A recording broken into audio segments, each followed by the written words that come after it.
ధాన్యం కొనుగోలులో దోపిడీ చాలా హాస్యాస్పదంగా ఉంది.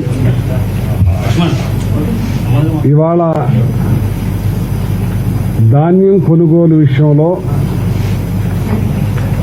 జగన్మోహన్ రెడ్డి గారు ప్రతిష్టాత్మకంగా తీసుకుని ఆర్బీకే సెంటర్ల ద్వారా రైతుకు మేలు జరగాలి, రైతుకు మంచి జరగాలి, రైతుకు 10 రూపాయల లాభం కలిగించాలి, నష్టపోకూడదు అనే ఉద్దేశం మీద ఆర్బీకే సెంటర్లు పెట్టి రైతులు దూరాలకు వెళ్లకుండా దగ్గరనే అన్నీ కూడా అందించే విధంగా ఏర్పాటు చేస్తే ఇవాళ భారతదేశంలోనే కాదు ప్రపంచ దేశాల్లో కూడా ఆర్బీకే సెంటర్లకి మంచి పేరు వచ్చి ఆ పేరుని పతాక శీర్షికలో ఏకపోయినా కానీ దుష్ప్రచారం చేసే కార్యక్రమం చేయటం వల్ల చాలా మంది బాధపడతా ఉన్నారు, మనోభావాలు కూడా దెబ్బతింటున్నాయి. మరి ఇవాళ మొన్న చిన్నపాటి తుఫానుకి భగవంతుని దయ వల్ల మేజర్ డ్యామేజీ కాకుండా తప్పిపోయింది.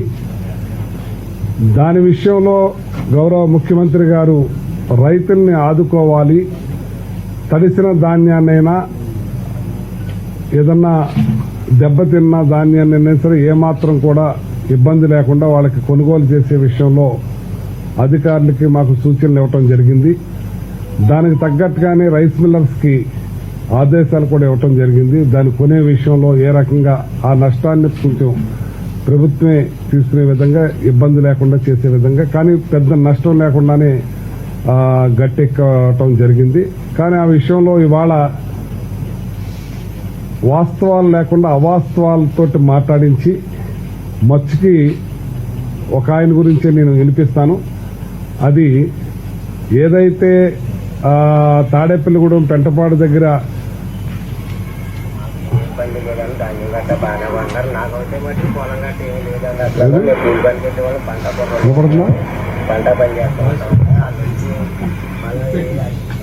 మళ్ళీ మొదటి నుంచి పెట్టు.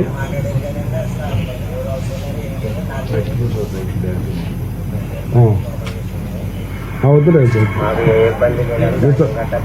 స్పీకర్ ఇదేనా పంట పని చేస్తూ ఉంటాం వల్ల వాళ్ళు వచ్చి మళ్ళీ అయ్యి చెప్పన్నారు. కొంతమంది చాలా మంది మాట్లాడారు కానీ అసలు వాళ్ళు మరి ఏం రాసుకున్నారు ఏం లేదు, నా పేరు నా ఫోటో పెట్టారండి. అసలు దీంట్లో అయితే మటుకి నాకు అసలు ఏమి ఇబ్బంది, నేను రైతు కూలీని కానీ పనిలోకి వెళ్ళిపోయానండి. పొలం గట్ట అయితే మాకు అసలు ఏమి లేదన్న, పంట పనికి వెళ్ళేవాళ్ళు కానీ వాళ్ళు వచ్చారు. గబగబా మేము బట్టలా పని చేసుకుంటున్నామండి, ఎంతలో పని చేసుకుంటుంటే వచ్చే ఏ రాసుకుని వెళ్ళారండి ఫోటోలు తీసుకుని. ఇతను ఎవరైతే ఇతను ఉన్నారో ఇతనికి అసలు నాకు పొలమే లేదు, నేను బంటా పని చేసుకునేవాడిని, నేను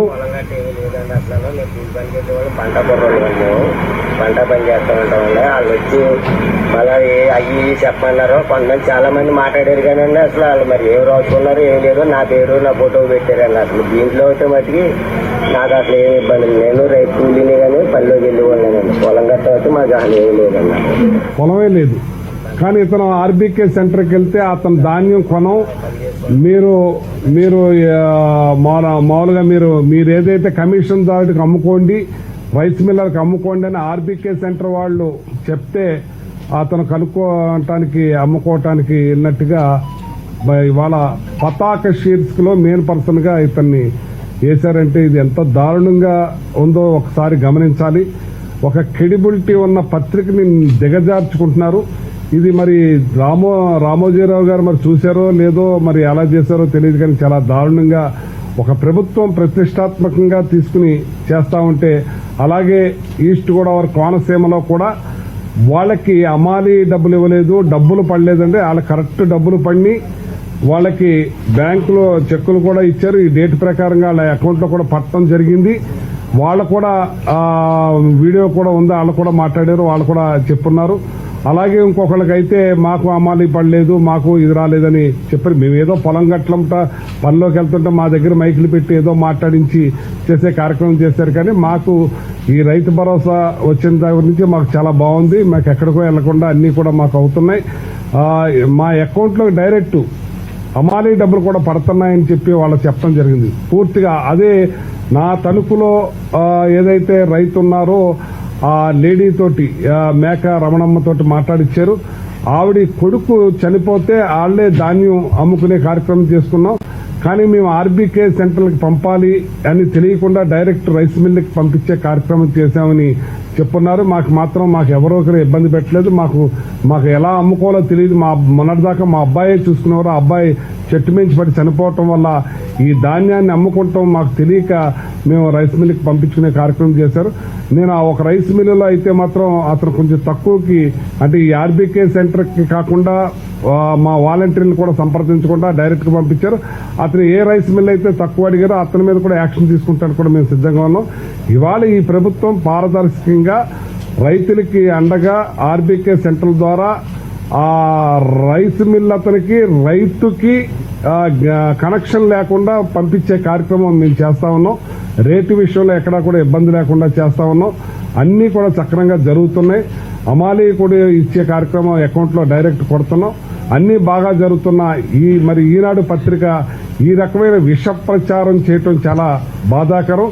దీని మీద మేము కోర్టులోకి వెళ్లి షూట్ వేస్తామని చెప్పి కూడా ఈ సందర్భంగా తెలియజేస్తున్నాను.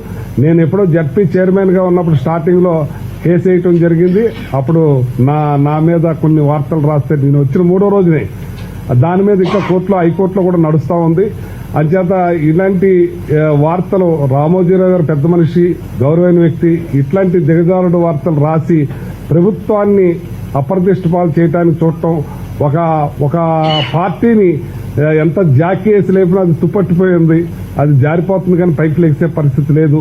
మీరు కూడా మీ పత్రికని క్రెడిబిలిటీని పోగొట్టుకోకూడదని ఇట్లాంటి వార్తలు రాయకుండా మంచి వార్తలు ప్రజలకు మంచి చేసే విధంగా ఉన్నట్టు రాయండి. మా మీద గొప్పగా రాపోయినా పర్లేదు కానీ ఉన్నట్టు రాస్తే కూడా మీకు బాగుంటుందని చెప్పి కోరుతా ఉన్నాను.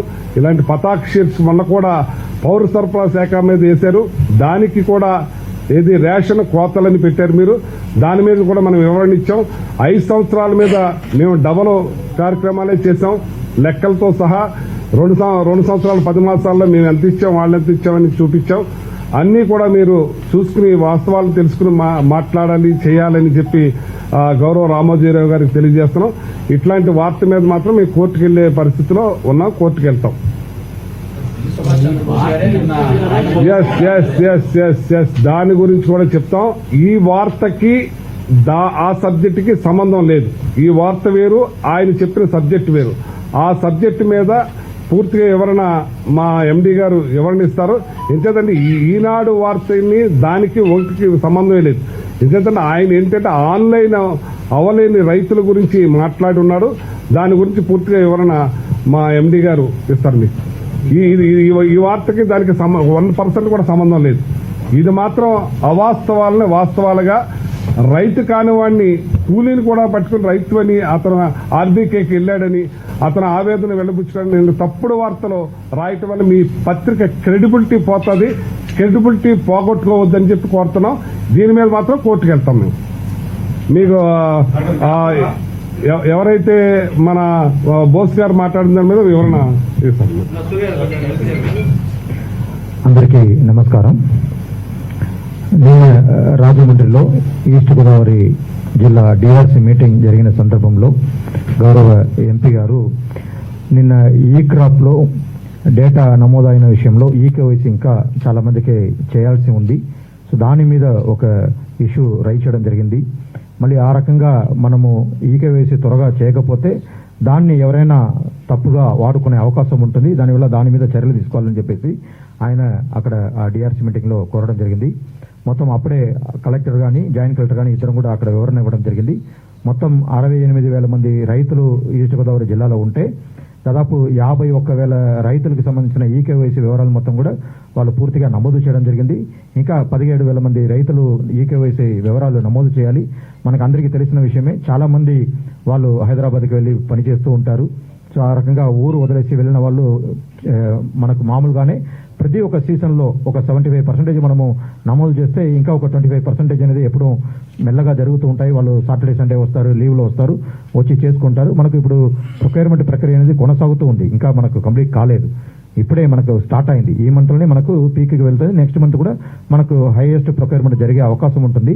దానివల్ల ఇంకా కూడా అక్కడ ఒక 28% అంటే 17,000 రైతులకు సంబంధించిన వివరాలు మొత్తం కూడా నమోదు చేయాల్సి ఉంది. సో దానికోసం ప్రత్యేకంగా మా జాయింట్ కలెక్టర్లకి మా జిల్లా స్థాయి అధికారులు కూడా ఆదేశాలు ఇవ్వడం జరిగింది. ప్రత్యేకంగా మేళా పెట్టేసి వాళ్ళు కుటుంబ సభ్యుల ద్వారా చుట్టాల ద్వారా వాళ్ళకి సమాచారం ఇప్పించి వాళ్ళందరినీ పిలిపించుకొని త్వరగా ఈకేవైసీ మొత్తం కూడా కంప్లీట్ చేయండి. కంప్లీట్ చేసిన వెంటనే వాళ్ళు కూడా ఎలాంటి ప్రాబ్లం లేకుండా పేమెంట్ చేయడం జరుగుతుంది. ఇది ఈకేవైసీ అనేది మన అందరికీ తెలిసిన విషయమే.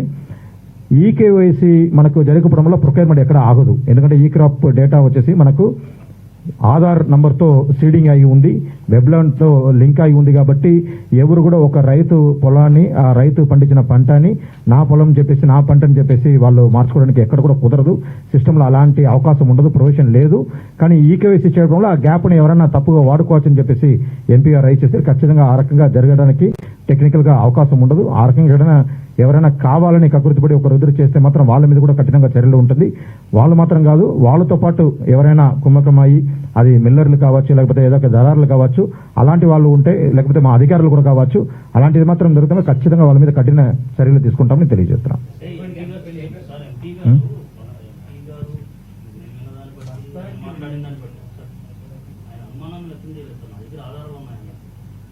అదే నేను నిన్న కలెక్టర్లతో ఇద్దరితో కూడా మాట్లాడడం జరిగింది, జాయింట్ కలెక్టర్తో ఇద్దరితో కూడా మాట్లాడడం జరిగింది. ఒకవేళ ఆధార్ ఉంటే తీసుకుని వెరిఫై చేయమని చెప్పాము. ఈ రోజు కోనసీమ కలెక్టర్తో కూడా మాట్లాడాను. ఆయన అయితే ఖచ్చితంగా దాన్ని కూడా వెరిఫై చేస్తాం.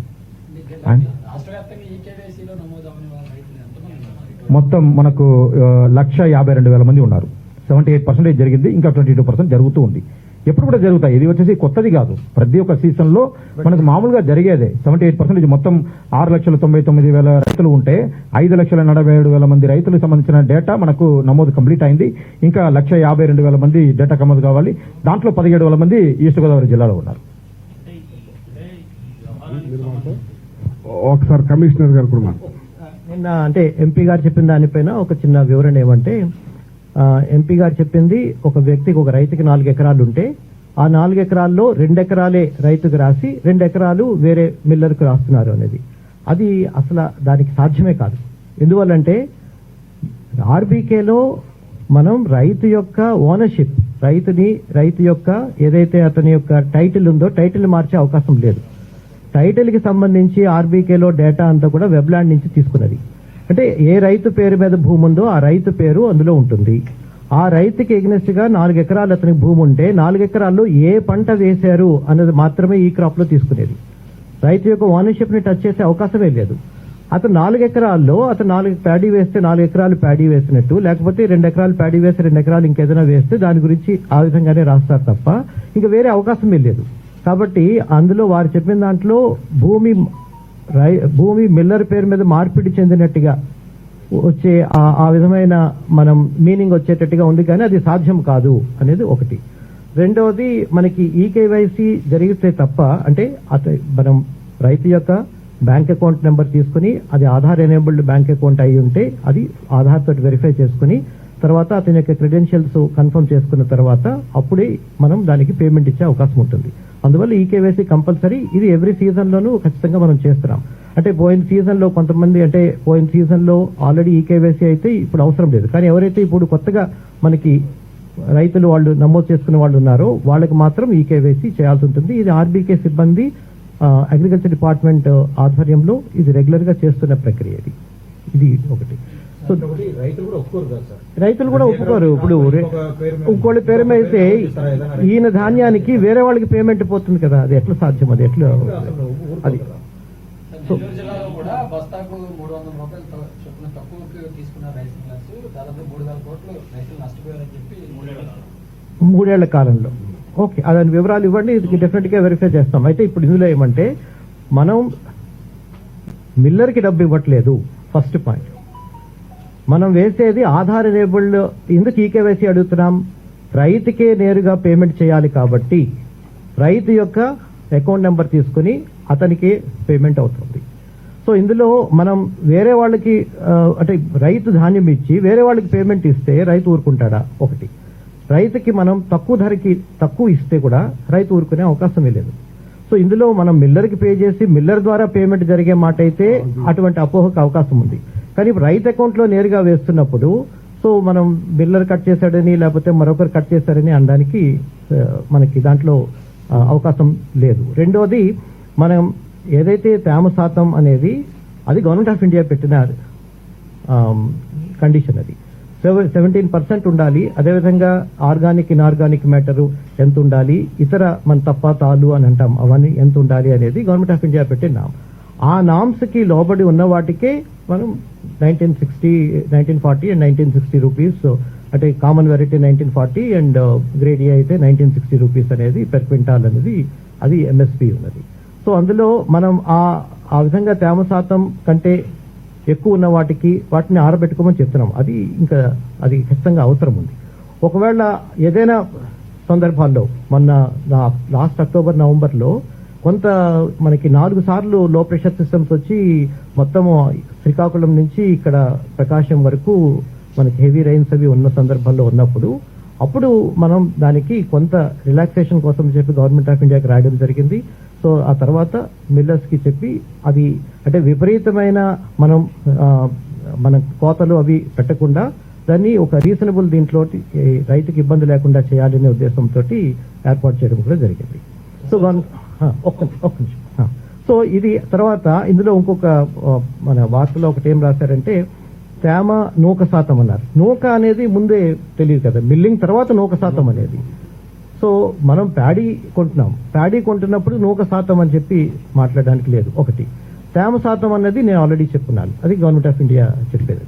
తర్వాత హమాలీ ఛార్జీలు లేక రవాణా ఛార్జీల గురించి అవగాహన లేకపోవడం అనేది. సో దీనిపైన ప్రతి ఆర్బీకే స్థాయిలో రైతులకి అవగాహన సదస్సులు పెట్టడం జరిగింది ఒకటి. రెండవది, అదేవిధంగా మనం ఆర్బీకే సిబ్బందికి ప్రతి సీజన్లో ఫస్ట్ టైం ఈ విధంగా కొత్తగా ఆర్బీకే ద్వారా చేయడం జరుగుతోంది కాబట్టి, అంటే నేరుగా మనం ఫామ్ గేట్ దగ్గర కొండం తర్వాత మిల్లర్ యొక్క ఇన్వాల్వ్మెంట్ లేకుండా కొండం అనేది స్టార్ట్ చేసినప్పుడు అది చాలా పెద్ద ఎత్తున ట్రైనింగ్స్ ఇవ్వడం జరిగింది. ఆర్బీకే సిబ్బందికి మనం ట్రైనింగ్ ఇచ్చాం, పీపీసీ సిబ్బంది అంటే ప్యాడీ ప్రొక్యూర్మెంట్ సెంటర్ సిబ్బందికి ట్రైనింగ్ ఇవ్వడం జరిగింది. సో సేమ్ ట్రైనింగ్ మళ్ళీ మనం అవి స్టార్ట్ కాగానే కూడా ట్రైనింగ్ ఇవ్వడం జరిగింది. రైతులకి అవగాహన సదస్సులు పెట్టడం జరిగింది. సో హమాలీ ఛార్జెస్ మనం పిఎస్సిఎస్ ప్యాక్స్ కి ఇస్తున్నాం. ప్యాక్స్ ద్వారానే ఈ పీపీసీ సిబ్బంది ప్యాడీ ప్రొక్యూర్మెంట్ సిబ్బంది ఉన్నారు కాబట్టి వాళ్ళ ద్వారా చెక్ రూపంలో ఇవ్వడం జరుగుతుంది ఒకటి. రెండవది, రవాణా అన్నది మనకి రవాణా ఛార్జెస్ లాస్ట్ టైం ఏదైతే మనం యాక్సెప్ట్ ఉన్న టెండర్ ఫైనలైజ్ అయిందో దాన్నే ఈసారి యాక్సెప్ట్ చేయమన్నారు. ఎందుకంటే ఈసారి చాలా మొన్న ఈ 21-22 సీజన్ కి చాలా హెవీగా పెరిగిన సందర్భం ఉంది కాబట్టి గవర్నమెంట్ ఆఫ్ ఇండియా ఎఫ్సిఐ వాళ్ళు చెప్పిన మేరకు లాస్ట్ ఇయర్ ఏదైతే యాక్సెప్ట్ అయిన రేట్స్ ఉన్నాయో ఆ రేట్స్ ని ఫాలో అవ్వమని చెప్పారు. ఆ రేట్స్ కింద మనం రైతు పెట్టుకుంటే రైతుకి, లేకపోతే అక్కడ లోకల్ గా మనం డిపార్ట్మెంటల్ ట్రాన్స్పోర్టేషన్ అయితే డిపార్ట్మెంటల్ ట్రాన్స్పోర్టేషన్ ఎవరు పెట్టారో వాళ్ళకి మనం రవాణా ఛార్జీలు పే చేయడం జరుగుతోంది. సో దీనిపైన మళ్ళీ అందరికీ రైతుల్ని కోరేది ఏమంటే హమాలీ ఛార్జెస్ తర్వాత అదేవిధంగా మనం రవాణా ఛార్జీలు పూర్తిగా మన ప్రభుత్వమే భరిస్తోంది. సో ఇది విషయం పైన ఎవరికైనా అవగాహన లోపం ఉంటే మళ్ళీ దానికి సంబంధించి అవగాహన సదస్సులు పెట్టి వాళ్ళకి తెలియపరచడం జరుగుతోంది.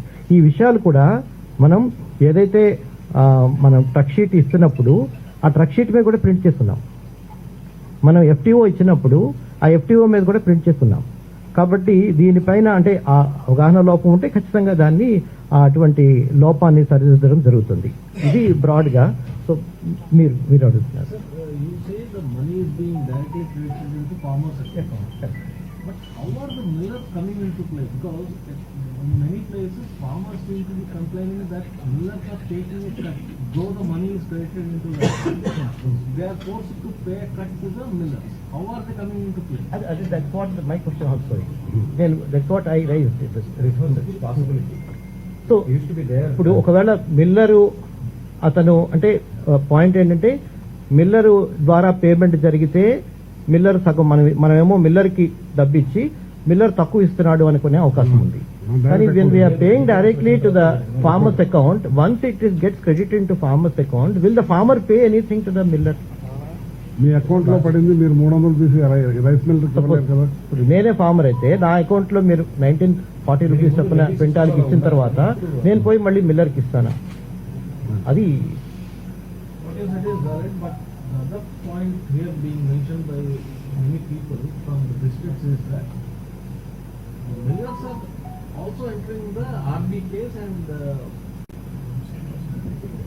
farmers to part with their produce Okay, and yeah, that is thereby also part of the that is also part of the news item. కానీ అంటే ఇక్కడ ఆర్బీకే సిబ్బంది ఇప్పుడు టోటల్ గా అంటే ఇంతకుముందు మనం మిల్ ఏవి ఉండేది, మిల్లర్ చేసేటప్పుడు కానీ లేకపోతే పూర్వము మనం ఎస్ఎస్జీ ద్వారా చేసేటప్పుడు కానీ కొంత అటువంటి అవకాశం ఉంది. ఇప్పుడు ఎస్ఎస్జీని పూర్తిగా తీసేయడం జరిగింది. తీసి ప్యాడీ ప్రొక్యూర్మెంట్ సెంటర్లో ఓన్లీ మనం ప్యాక్స్ నుంచి ఉన్న సిబ్బంది మాత్రమే పెట్టున్నాం. సో ప్యాక్స్ నుంచి లేక డీసీఎల్, సో వీళ్ళకి స్పెసిఫిక్ ఇన్స్ట్రక్షన్స్, అందులో మనకి ఒక డేటా ఎంట్రీ ఆపరేటరు, ఒక సూపర్వైజరు, తర్వాత అక్కడ విలేజ్ మన agriculture assistant, then they are also supported by helpers. వీళ్ళ దగ్గర మనం అక్కడ రైతు మనం ఏదైతే శాంపిల్ తీసుకొచ్చి టెస్టింగ్ చేసిన తర్వాత ఆ టెస్ట్ రిజల్ట్స్ అందులో మనం ఎక్కించి ఆ తర్వాత అతనికి స్లిప్ ఇచ్చిన తర్వాత మాత్రమే అతను క్వాంటిటీ మూవ్ చేసే అవకాశం ఉంటుంది. అప్పుడే ట్రక్ షీట్ జనరేట్ అయ్యి వెళ్తుంది. సో అలా కాకుండా అసలు ధాన్యమే చూడకుండా టెస్టింగే జరగకుండా తీసుకొచ్చి ఒకవేళ ఇస్తాము అంటే దాన్ని ఎట్టి పరిస్థితుల్లోనే యాక్సెప్ట్ చేయదని చెప్పారు. అది అసలు that is no chance. So if anybody does we will immediately take action on that. So that is the system. So you say 100% procurement is happening through RBK. RBK 100% ద్వారానే వెళ్ళాలి, 100% ఆర్బీకే ద్వారానే వెళ్ళాలి. వెళ్ళాలి, but వెళ్ళకుండా అంటే మీకు last time కన్నా 90% better అయింది. మీకు లాస్ట్ టైం కన్నా ఇప్పుడు 90% పెరిగింది. అంటే రోజు రోజుకి మార్పు వస్తుంది. ఇప్పుడే స్టార్ట్ అయింది కాబట్టి లాస్ట్ టైంకి ఇప్పటికి 90% పెరిగింది. ధాన్యం కొనుగోలు విషయంలో సుభాష్ చంద్రబోస్ గారు చేసిన ఆరోపణలు ఆయన ఆరోపణలు ఈరోజు చేశారు, కానీ ఇదే తరహా ఆరోపణలు చాలా కాలంగా ప్రతిపక్షాలు చేస్తా ఉన్నారు. సో ఇప్పుడు ఆయన కామెంట్ చేయడం బట్టి ఆయనే స్వయంగా కామెంట్ చేయడంతో దానికి ప్రతిపక్షాలు చేసిన వ్యాఖ్యలు కావచ్చు, కామెంట్లు కావచ్చు, క్రెడిబిలిటీ పెరిగింది. మీకు అదే చెప్తున్నా, మీకు ధాన్యం కొనుగోలు ఆ విషయంలో ఈ విషయంలో ఆయన చెప్పలేదు. ఓన్లీ అతను ఆధార్ లింక్ దాని గురించే మాట్లాడారు. కొంతమంది అవ్వలేదని చెప్పి ధాన్యం కొనుగోలు మీద కూడా చెప్పారు. మిల్లర్లు చేస్తున్నారు. నేను విన్నాను కదండి, నేను మాట్లాడాను కదండి ఆయనతోటి. ఆయన చెప్పేది ఒకటే అండి, 17,000 మంది అతను మనకు లింక్ కాలేదు, 17 మంది లింక్ కాలేదని చెప్తే ఆయనే చెప్పారు. అది కూడా నాతో మాట్లాడేది పొద్దున కూడా. అంటే ఈ 17,000 మంది అవ్వకపోవటం వల్ల కుమ్మక్క అవుతున్నారు అంటే అది అవకాశం ఉండదని చెప్తున్నారు ఈయన. ఇందాక మీకు చెప్పారు కదా, ఏదైనా సరే కొనుగోలు చేసింది రైతు డైరెక్ట్ పంపితే రైతు అకౌంట్లోనే పడుతుంది, కానీ అది వేరే వాళ్ళ అకౌంట్ పడదు. అది కాకుండా లాగా వాడుకుంది, ఓట్లేసే యంత్రాల్లాగా వాడుకుంది, కానీ బీసీలకు మాత్రం గౌరవం ఇవ్వలేదు. ఇవాళ నేనే నిదర్శనం. నాకు ఇవాళ మంత్రి పదవిని ఇచ్చి కూర్చోదామే లేచిపోతాడు. ఇవాళ బీసీలకి గొప్ప అవకాశం ఇచ్చిన గొప్ప ముఖ్యమంత్రి జగన్మోహన్ రెడ్డి గారు. ఇవాళ నేను ఒక బీసీనైనా సరే 139 కులాలు బీసీలు ఉన్నాయన్న సంగతి నాకు తెలీదు. అది వెలికి తీసి 59 చైర్మన్ ఇచ్చి ఒక గౌరవాన్ని ఇచ్చి ఇవాళ ఎస్సీ ఎస్టీ బీసీ మైనార్టీస్ కి 70% ఇవాళ కేబినెట్ లో అవకాశం కల్పించిన గొప్ప ముఖ్యమంత్రి జగన్మోహన్ రెడ్డి గారు. ఇవాళ వాళ్ళు చెప్పుకోవటానికి ఏమీ లేక ఇదవుతున్నారు. ఇంకో విషయం, ఒక ఆమె పేరు ఏం పేరు, వెంకాయమ్మ అనే ఆవిడ్ని నాకేమీ అందలేదు, నాకు పెన్షన్ రాలేదు, నాకు వేరే ఆమె రాలేదు, ఈ ప్రభుత్వం నుంచి నాకేమీ ఇదవ్వలేదు అంటే ఆవిడ్ని పెద్ద సెలబ్రిటీ లాగా తెలుగుదేశం వాళ్ళు ఒక ముఖ్యమంత్రిని పచ్చి బూతులు తిడతా ఉంటే తెలుగుదేశం ఆఫీస్కి తీసుకెళ్లి ఆ పట్టాభి గారు, ఎవరో అచ్చెన్నాయుడు గారు, వీళ్ళందరూ కూడా పక్కన నుంచి ఫోటోలు సెలబ్రిటీ లాగా ఫోటోలు దిగే కార్యక్రమం చేస్తున్నారంటే చాలా హాస్యాస్పదంగా ఉంది. ఎందుకంటే ఆమెకి అన్ని పెన్షన్ మొన్న వెంటనే పెన్షన్ వచ్చింది, 1st తారీఖుకి పెన్షన్ వచ్చింది. ఆమె ఫ్రూట్స్ ఏదో అమ్ముతుందంట, 10,000 రూపాయలు ఫ్రూట్స్ కి బండికి ఇచ్చే డబ్బు కూడా ఆమెకు పడింది. ఆవిడికి ఇళ్ల సైటు నాకు సర్వే చేయట్లేదంటే అది కోర్టులో ఉంది కాబట్టి మేము చేయకూడదమ్మా, కోర్టు కేసు అయిన తర్వాత చేస్తామంటే దాన్ని రాద్ధాంతం చేసి బండబూతులు తిట్టే కార్యక్రమం చేస్తామంటే వాళ్ళు ఎంకరేజ్ చేస్తున్నారంటే తెలుగుదేశం వాళ్ళు ఏ స్థాయికి దిగజారిపోయారో చంద్రబాబు నాయుడు గారు దీన్ని బట్టి అర్థం అవుతా ఉంది. ఇవాళ పారదర్శకంగా భారతదేశ చరిత్రలో చంద్రబాబు నాయుడు గుండెల మీద చేసుకుని చెప్పమానండి. ఆయన పూర్తిగా ఇవాళ గడప గడపకి మేము వెళ్తున్నాం, ప్రతి గడప తొక్కుతున్నాం. మాకు ఇది అందలేదు, మాకు ఈ పథకం ఇవ్వలేదు, మమ్మల్ని వదిలేశారనే వాళ్ళు ఒక్కళ్ళు కనపడతలేదు. అంత గొప్పగా చేస్తున్న ముఖ్యమంత్రిని చూసి తట్టుకోలేక ఈర్ష్ తోటి ఏదో రకమైన బురద జిమ్మాలి, అల్లరి చేయాలని జాకీ వేసి లేపుతా ఉన్నా సరే అది తుప్పట్టిపోయింది. జాకీ ఎన్నాళ్ళకి లేస్తుంది, ఎంతమంది లేపితే లేస్తుంది. ఇవాళ జగన్మోహన్ రెడ్డి గారు వాళ్ళ గుండెల్లో బిడ్డలాగా అయిపోయాడు. బాగా పెద్దవాళ్ళకి మనవడయ్యాడు, ఆ తర్వాత వాళ్ళకి కొడుకయ్యాడు, ఆ తర్వాత వాళ్ళకి తమ్ముడయ్యాడు, ఆ తర్వాత వాళ్ళకి అన్నయ్య అయ్యాడు, ఆ తర్వాత వాళ్ళకి మావయ్యాడు. ఆ కుటుంబంలో ఒక వ్యక్తిలా పెనవేసుకుపోయారు. ఇవాళ నేను పాదయాత్ర దగ్గర 1000 గడపకి టచ్ చేశాను. నేను ఎక్కడ కూడా అందరూ కూడా ఆప్యాయతగా ఆనందంగా చక్కగా తెలుగుదేశం కార్యకర్తలు, తెలుగుదేశం ఎక్స్ కౌన్సిలర్లు కూడా హౌస్ సైట్లు అందిని, పథకాలు అందిని, అన్ని కూడా డబ్బులు లెక్కలతోటి చెప్తా ఉంటే వాళ్ళ నోటి మాట రాకుండా ఉన్నారు. ఇవాళ తట్టుకోలేని పరిస్థితిలో ఏదైనా బురద జిమ్మాలనే కార్యక్రమాలు ఇవన్నీ మొదలెట్టారు. ఒక సిద్ధాంతం ప్రకారంగా, వాళ్ళ సిద్ధాంతం ప్రకారంగా వెళ్తున్నారు. ఇంకా హీన స్థితికి జారిపోతారు. అంటే మీరు విమర్శలు చేస్తే కేసులు నమోదు చేస్తున్నారు, వార్తలు రాస్తే కేసులు అంటున్నారు. మరి ఎట్లా చూడొచ్చు? ఒకసారి వాళ్ళ 5 సంవత్సరాల్లో కేసులు తీసుకోండి, ఇప్పుడు కేసులు తీసుకుంటే ఎన్ని రెట్లు వాళ్ళు ఎక్కువ ఉన్నాయో మీరే తీసుకోండి, మీకే తెలుస్తాయి. కేసీల విషయంలో ఇప్పుడు మీరు ఏ విషయాలైతే స్కీమ్ గారి గురించి చెప్పారో చెల్లిపోయిన వేణు గారు కూడా ఇంకో రూపంలో చెప్పారు.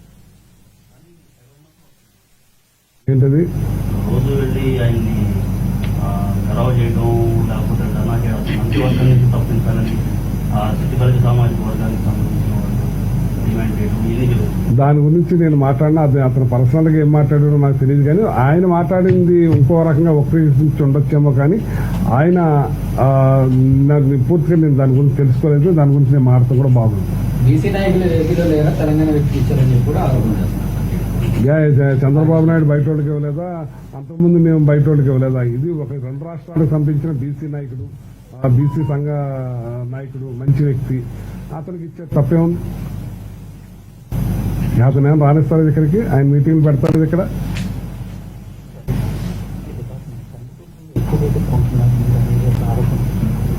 చాలా మీరు కంపేర్ చేసుకోండి. మనం టెండర్ పిలిచాము, టెండర్లో ఎంత రేటు వచ్చిందని చెక్ చేసుకోండి. 112 రూపీస్. మనకు బయట మార్కెట్లో అప్పుడు 120 రూపీస్ ఉంటే 112 రూపీస్కే మనము ఇది చేసాము. అది కూడా మనం ఎందుకు వెళ్ళామంటే మీ అందరికీ తెలుసు, మనకు మార్కెట్నే కందిపప్పు లేదు. మనకు రెగ్యులర్గా నాఫెడ్ ఇచ్చేవాళ్ళు, గవర్నమెంట్ ఆఫ్ ఇండియా నుంచే ఇచ్చేవాళ్ళు. మళ్ళీ నేను సెక్రటరీ గారు ఇద్దరం కలిసి ఢిల్లీ వెళ్ళి ఆ సెక్రటరీ గారిని కూడా కలవడం జరిగింది. ఇప్పుడు వాళ్ళు ఇచ్చిన సూచనల మేరకే టెండర్కి వెళ్ళమని చెప్పారు. ఫస్ట్ ఒక 3 మంత్స్కి టెండర్కి వెళ్ళండి, మా దగ్గర కూడా బఫర్ స్టాక్ లేదు, ఒక 3 మంత్స్ ఇది చేసుకొని మళ్ళీ ఇస్తామన్నారు. సో ఇప్పుడు 2 మంత్స్కి పిలిచాము, మళ్ళీ వాళ్ళ దగ్గర అడిగాము, వాళ్ళు ఇస్తే ఖచ్చితంగా దాన్ని స్టాప్ చేసేస్తాం. Okay brother, thank you.